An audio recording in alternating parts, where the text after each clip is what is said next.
Buenos días, gente. ¿Cómo están? Buenos días, buenas noches, buenas tardes. No sé en qué momento los agarro.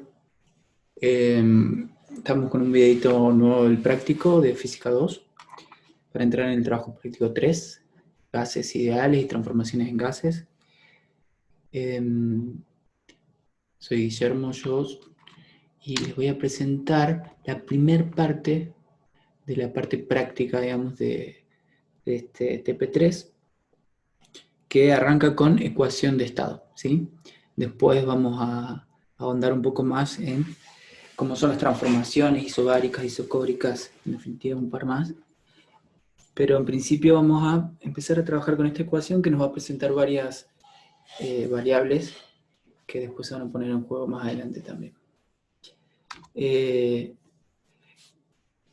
Retomamos un poquito, muy brevemente, el teórico ustedes los tienen bien explicado en los videos de Nancy, ¿verdad? Nosotros siempre vamos a tomar un poquito del teórico para meternos luego en los ejercicios. Solamente vamos a decir, vamos a ver de dónde sale la ecuación de estado de los gases. Y bueno, lo que tienen que hacer para imaginarse de dónde sale esta ecuación es pensar en esa máquina que está ahí a la derecha. Esa máquina tiene un tubo en donde hay una cantidad de gas que está encerrada. Imagínense que está conectada a un tubo de gas en el que se puede abrir o cerrar la llave. Con eso le pueden dar más o menor cantidad de sustancia dentro. También tienen un termómetro arriba. Ese termómetro nos va a dar un registro de la temperatura interna del gas, y al mismo tiempo hay como una antorcha en donde podemos calentar el gas, ¿sí? El volumen que está encerrado es variable, ya que tiene un pistón abajo.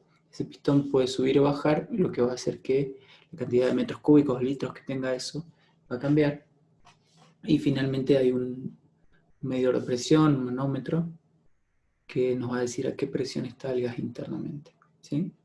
Si nosotros tenemos este dispositivo, en realidad algo parecido deben haber tenido los que hicieron estas investigaciones, empezaron a hacer experimentos y tuvieron 3 conclusiones que después terminan conjugándose en la ecuación de gas de estado. Rápidamente vamos a decir que esta gente que hizo empezó a meter cantidad de gas adentro y veía cómo variaba el volumen, ¿sí? Lo que dice es que el volumen es proporcional al número de moles. Esto quiere decir que si duplicamos el número de moles, el volumen se va a duplicar. Esto siempre y cuando la temperatura y la presión sean constantes. Una segunda conclusión de las mediciones que se pueden hacer aquí es que el volumen es inversamente a la presión absoluta. Es inversamente proporcional a la presión. Esto quiere decir que si duplicamos la presión, manteniendo constante la temperatura y la cantidad de moles del gas, el volumen se comprime a la mitad de su volumen, ¿sí? Dicho de otro modo, P por B es una constante cuando N y T son constantes, ¿sí? N es la cantidad de materia que hay dentro del tubo, ¿sí? No es gramos, sino es cantidad de moles. Ya vamos a hablar un poquito de eso. Finalmente, la tercera dice que la presión es proporcional a la temperatura absoluta. Temperatura absoluta, dícese de la temperatura medida en Kelvin, ¿verdad? Por eso aparece esa palabra. Si duplicamos la temperatura absoluta manteniendo constante el volumen y el número de moles, la presión se duplica. Y ahí en forma de ecuación es que P va a ser igual a una constante por T, siempre que N y B sean constantes, ¿sí? Entonces, manteniendo constante alguno y variando otras, aparecen relaciones. Todas estas relaciones responden a esta ecuación, que es la ecuación del gas ideal. P por E igual a nRT. P es presión, B es volumen, N es cantidad de moles, T es temperatura y R es la constante universal de los gases. Aquí está con un poco más de números y no tantas palabras. Lo que nos aporta esta filmina es profundizar un poco en estas variables de estado. Variables de estado son P, B, T y N. Y en este práctico lo que vamos a hacer va a ser utilizar mediciones de presión y lo vamos a medir en atmósfera o pascales. Hay otras unidades de medición como el bar, como los milímetros de mercurio, pero aquí en este trabajo vamos a usar atmósfera y pascales. Ahí está la equivalencia. Para medir el volumen vamos a usar litros o metros cúbicos, también está la equivalencia ahí. Temperatura ya dijimos que va a ser Kelvin, y mol va a ser en la unidad de medición para la variable n. El mol es una cantidad, como si uno se pusiera a contar cosas. Entonces, si uno cuenta 6,02 por 10 a la 23 partículas, en este caso para un gas serían moléculas o átomos, depende del gas. Si uno llega a esa cantidad contando, va a tener un mol. Si duplica esa cantidad, va a tener 2 moles. En definitiva, es un indicador de cuántas moléculas o átomos hay en una porción de gas. R es la constante de los gases, se puede medir en 2 unidades. La primera es Joule sobre mol Kelvin, la segunda es litro atmósfera sobre mol Kelvin. R vale 8,31, con esos dos decimales generalmente nos alcanza. Si lo medimos en Joule mol Kelvin, y 0,082 si lo medimos en litro atmósfera mol Kelvin. Tengan en cuenta que, ¿por qué aparece Joule acá si estamos hablando de otras cosas? Y es que cuando multiplicamos metros cúbicos por pascal, dimensionalmente da Joule, ¿sí? Así que cuando ustedes vayan a hacer ejercicios y utilicen unidades de pascales y metros cúbicos, van a usar la constante que vale 8,31. Si ustedes en su ejercicio van a usar atmósfera y litro, van a usar la que dice litro atmósfera sobre mol Kelvin, ¿sí? En general van a tener esos ejercicios en donde el metro cúbico se lleva bien con el pascal y la atmósfera con el litro. Si no, van a tener que hacer cambios de unidades para homogeneizar sus ecuaciones. Una conclusión de la ecuación anterior es que si la masa por la cantidad de sustancia es constante, resulta que P por V sobre T es constante, ¿sí? Entonces podemos ir variando estas tres variables, valga la redundancia, y siempre va a dar lo mismo siempre y cuando se mantenga constante la cantidad de sustancia. Bien, no se necesita R cuando se relacionan estos dos estados. Imagínense que está de los dos lados de la ecuación y se simplifica. Bien, básicamente los ejercicios que vamos a hacer tienen que ver con un estado inicial, en donde hay una presión, un volumen, una temperatura y una cantidad de moles inicial, y por alguna razón va a pasar a un estado final en donde va a variar 1, 2, 3 o las 4 de estas variables, y nosotros vamos a poder predecir ciertos valores de estos cambios, de estas transformaciones, ¿sí?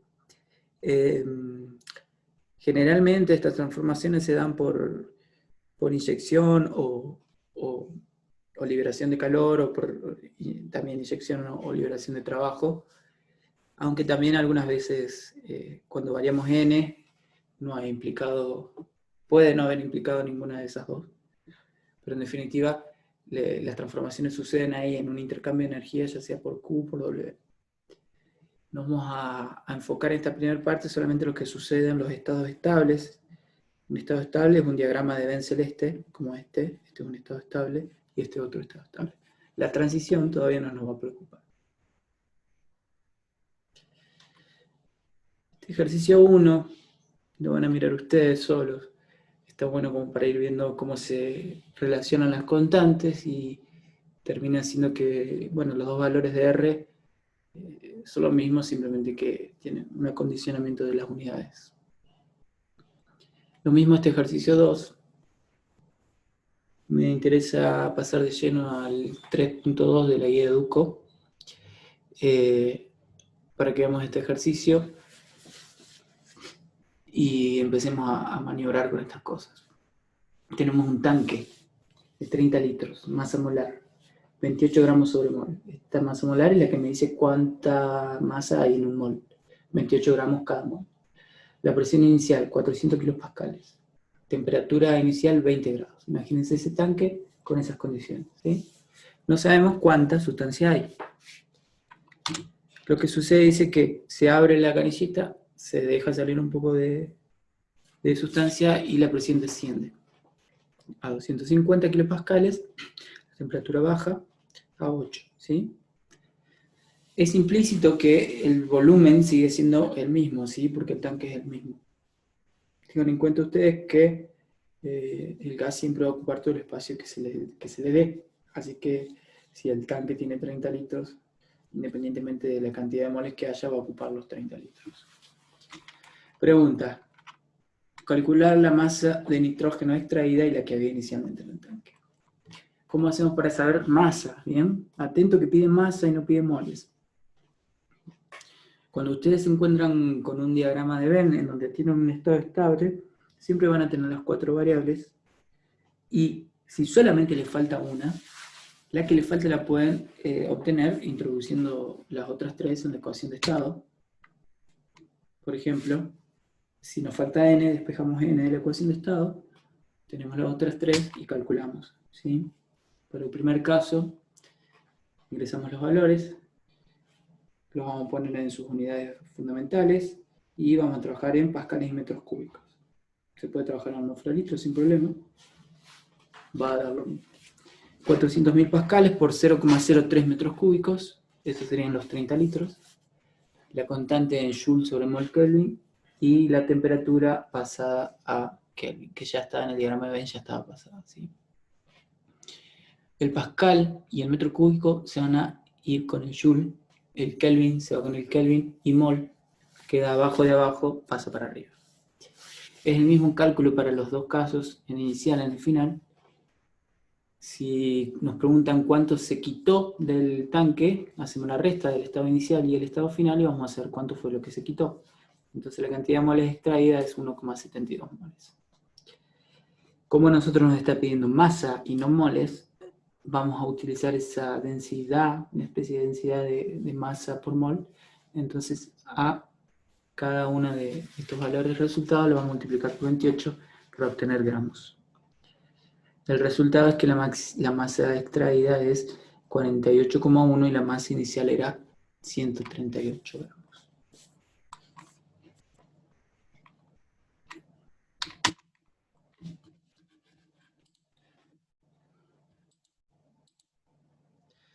La parte B del ejercicio dice, bien, yo saqué 1,72 moles, ahora lo voy a pasar a un tacho más chiquito, un tanque más chiquito.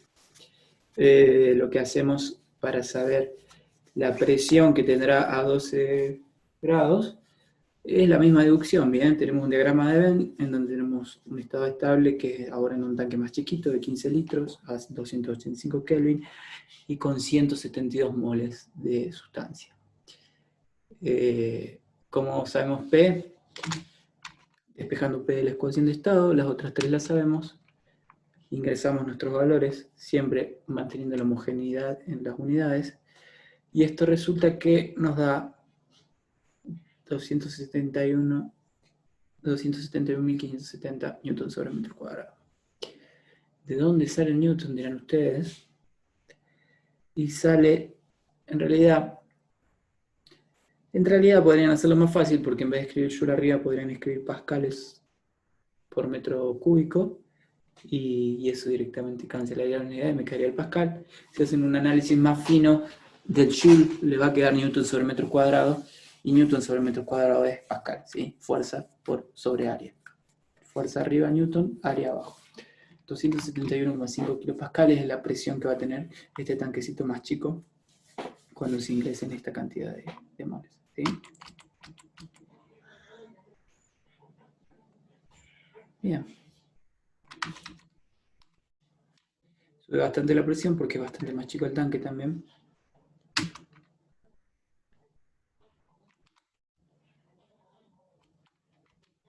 Otro ejercicio, lo explicamos este ejercicio para que lo tengan en cuenta, pero básicamente la idea de los ejercicios es esa, gente, es trabajar con las diferentes variables de estado y ingeniárselas de alguna manera para despejar lo que nos están pidiendo y poder entregar una respuesta. Por ejemplo, en este tenemos un tanque de 50 litros y se va a sacar oxígeno. Dice que la indicación de un manómetro, que es un medidor de presión, pasa de 20,5 a 6,8 atmósferas y la temperatura del tanque que queda baja de 30 a 10, ¿sí? tenemos que averiguar cuántos kilogramos había inicialmente. Siempre el planteo recomendado es reconocer los estados iniciales y finales con sus variables. En este caso es interesante ver la gráfica de la izquierda. Esta es una gráfica que le vamos a usar mucho, que se llama diagrama de presión-volumen. Tiene volumen en el eje de abscisas, presión en el eje de ordenadas, y nosotros vamos a poder ver también no solo presión y volumen en este gráfico, sino que también vamos a ser capaces de reconocer temperaturas, aunque no sea un eje, ¿sí? Lo que sucede es que las temperaturas son una familia de hipérbolas, como esas dos que están ahí, T0 y TF. Pero bien, eso va a quedar un poco más claro cuando vemos transformaciones isotérmicas. Pero que les quede ahora que estos gráficos los vamos a usar, nos sirven para representar los dos estados, así como tenemos el diagrama de Venn, también lo podemos representar aquí. En este caso, tienen un estado inicial con 20,5 atmósferas, 50 litros y 300 Kelvin. Este gráfico no me dice cuántos moles hay. Y un estado final con 6,8 atmósferas, 283 Kelvin y 50 litros de volumen, sin cambio de volumen. ¿Bien? De la ecuación de estado despejamos n y calculamos los moles, el mismo despeje que hicimos antes. Tenemos todos los datos para obtener la cantidad de moles. Entonces inicialmente había 41,21 moles. Fíjense que en este caso elegimos trabajar con la atmósfera y litros, usamos la otra constante, la de 0,082, y obtenemos el resultado. Nunca van a hacer un ejercicio donde usen atmósfera y metros cúbicos, o pascales y litros, porque necesitarían una constante que tenga esas dimensiones, ¿sí? Las constantes que estamos utilizando tienen dimensiones de atmósfera litro sobre mol Kelvin o joule sobre mol Kelvin. De la ecuación de masa molar despejamos la masa de oxígeno. Esto es multiplicarlo por la cantidad de gramos que tiene cada mol. Esto no está en este ejercicio, pero está en otro ejercicio y nos dice que el oxígeno, cada mol va a tener 32 gramos. Entonces si tengo 41,21 mol, tengo ahí 1,300 kg de oxígeno. Bien, gente, acá termina la exposición. Lo que tienen ustedes para trabajar son varios ejercicios. 3.3, 3.4, 3.5 de la guía. El 3.4 está solucionado acá. Los invito a que lo hagan sin verlo y después vean esto. El 3.6 también. El 3.7 lo vimos recién. Y también hemos agregado un par de ejercicios extra del Sears para que se pueda ampliar un poco este trabajo. Esto queda para la próxima, así que bien, gente, los dejo. Espero que les haya servido el video. Cualquier cosa, estamos conectados. Consulta por la web. Saludos.